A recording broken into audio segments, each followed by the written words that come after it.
Herkesin hayali vardır.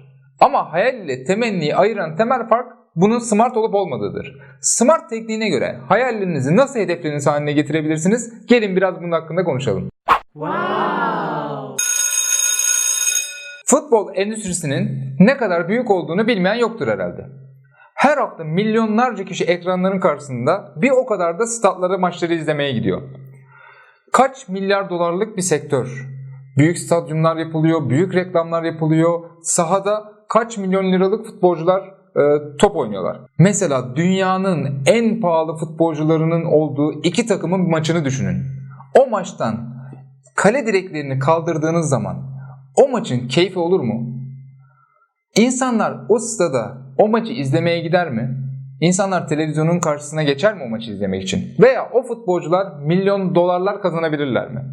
Hayır. Çünkü niye? İnsanlar sadece gol görmek için, sadece kazananı görmek için maç izliyorlar. Düşünsenize, kale direklerini kaldırdınız, o futbolcular 22 kişi ne yapacaklar sahada?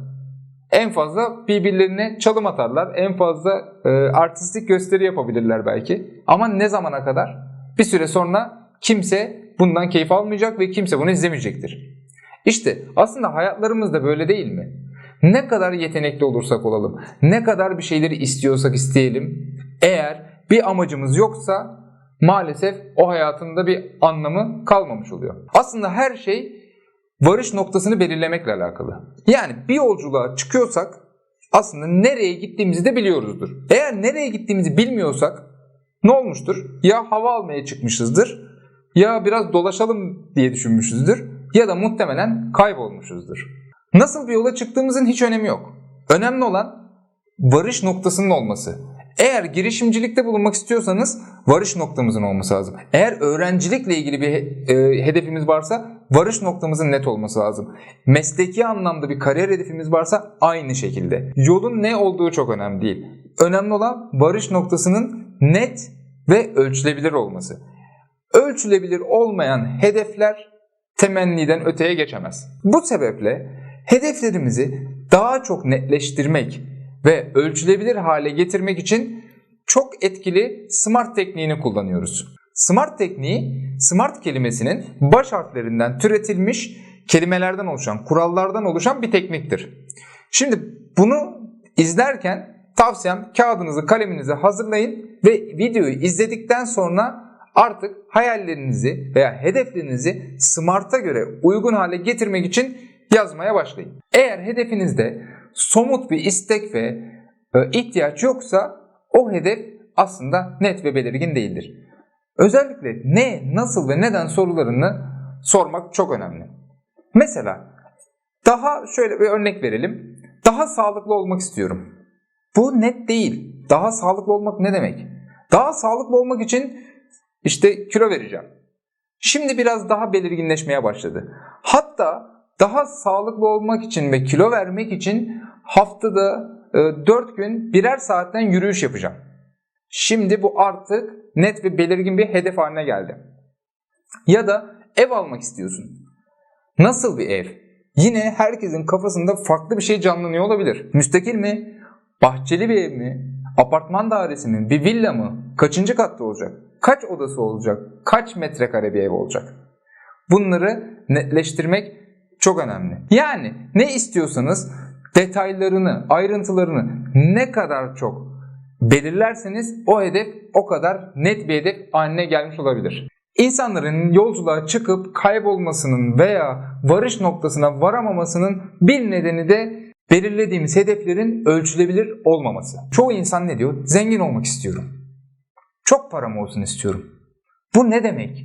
Zengin olmak ne demek? Çok para olması ne demek? Bu kişiden kişiye değişebilir, doğru mu? O yüzden bunun ölçülebilir olması lazım. Yani 100 TL mi para? 1000 TL mi çok para? 10.000 TL mi? 100.000 TL mi? 1 milyon mu? 10 milyon mu? Bunun ölçülebilir bir şekilde belirlemiş olmamız lazım. Ev istiyorsun. Ne kadarlık bir ev istiyorsun? Ölçülebilir olmalı. Araba için aynı şekilde. Veya kilo vermek istiyorsun. Aynı şekilde. 2 ayda 8 kilo vermek istiyorum. Bu ölçülebilir bir hedef haline gelmiştir artık. Yani kilo vermek istiyorum, ölçülebilir değildir. 2 ayda 8 kilo vermek istiyorum, ölçülebilir. Her hafta 1 kilo vermeye odaklanabilirsin artık. Yani bunu belirlerken ne kadar ve kaç tane sorularına cevap vermiş olmamız çok önemli. Hedeflerimizi netleştirdik, ölçülebilir hale getirdik. Bu hedeflerimizin ulaşılabilir olması da çok önemli.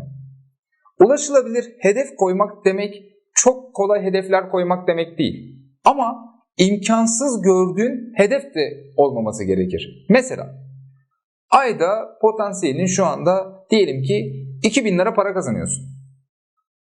6 ay sonraya Ferrari alacağım. Diyelim ki 1 milyon lira olsun. 1 milyon liralık bir Ferrari alacağım hedefi koydum. Demek yani senin buna 6 ayın var ve bu ay 2000 lira kazandın. Çok çalıştın. Bir sonraki ay diyelim ki gelişmene rağmen, gelirini arttırmana rağmen 5000 lira kazandın. Evet, daha 4 ay var Ferrari hedefine. Ama kazandığın para 7000 lira. Yani geriye kaldı 993.000 TL. Ne olacak?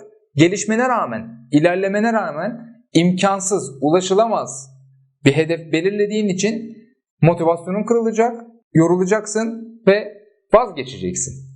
Aslında bunu daha makul bir hedef belirleseydin ya da daha uzun vadede bir hedef belirleseydin o zaman motivasyonun da kırılmamış olurdu. Bu yüzden belirlediğimiz hedeflerin çok kolay değil ama çok absürt uzaklıkta da olmamış olmasına dikkat etmemiz lazım. Bu belirlediğiniz hedefte diğer 3 maddeyi de değerlendirdikten sonra, yani hedefimizi onlara uygun hale getirdikten sonra 4. maddemizde hedefimizin bize uygun olup olmadığını değerlendirmemiz gerekir. Yani spesifik hedefimizin diğer hedeflerimizle ilgili olması gerekiyor.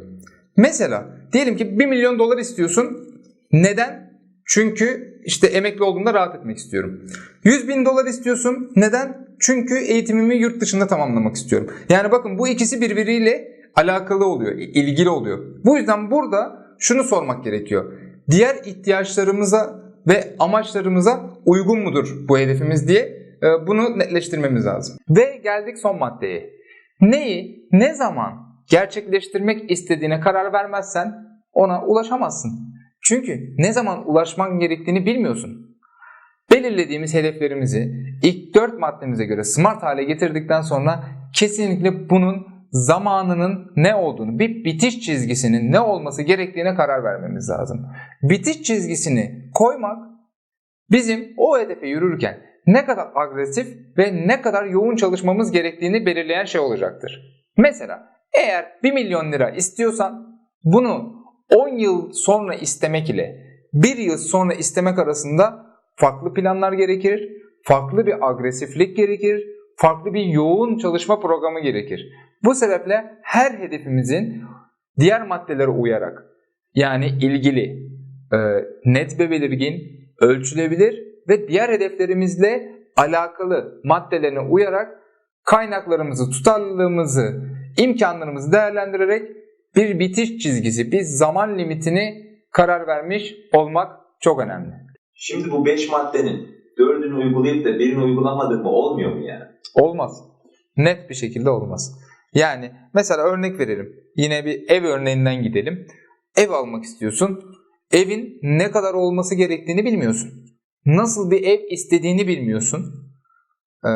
Ya da mesela bir tanesinin olmadığını düşünelim. Tamam. Nasıl bir ev almak istediğini biliyorsun. Ne kadar olduğunu biliyorsun. Diğer hedeflerinle alakalı ve ulaşılabilir. Zamanını belirlemedin. Evet, ev almak istiyorsun.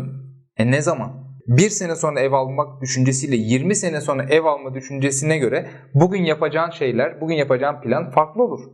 Veya hedefinin ölçülebilir olduğunu düşünmüyorsun. Mesela 100 bin liralık ev için çalışmak ayrı, 1 milyon liralık ev için çalışmak ayrı. Yani bunun net bir şekilde kendin bilmen lazım, netleştirmen lazım.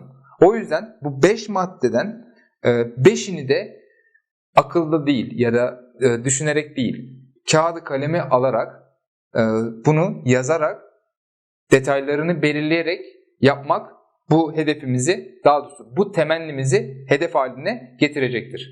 Kağıdı kaleme alıp temennilerinizi, bugüne kadar aklınızda düşündüğünüz, tuttuğunuz hayallerinizi somut bir hale getirmeye, SMART tekniğine göre kağıda dökmeye başladığınızda bir şeylerin değiştiğini göreceksiniz. Yani aslında düşündüğünüz hayalinizin ne kadar ulaşılabilir olmadığını veya zamanı bugüne kadar belirlemediğinizi veya detaylara ayrıntılara girmediğinizi göreceksiniz ve emin olun bunları yazmaya başladığınızda çok daha mutlu, çok daha ulaşılabilir olacak sizin için.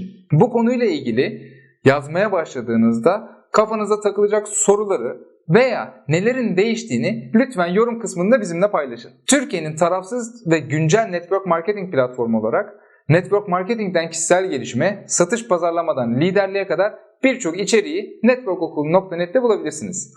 Eğer videomuzun size faydalı olduğunu düşünüyorsanız beğenmeyi ve yeni videolarımızdan haberdar olmak için abone olmayı ve bildirimleri açmayı lütfen unutmayın. Kendinize çok iyi bakın. Gönlünüzden geçeni yaşadığınız bir hafta olması dileğiyle. Bay bay.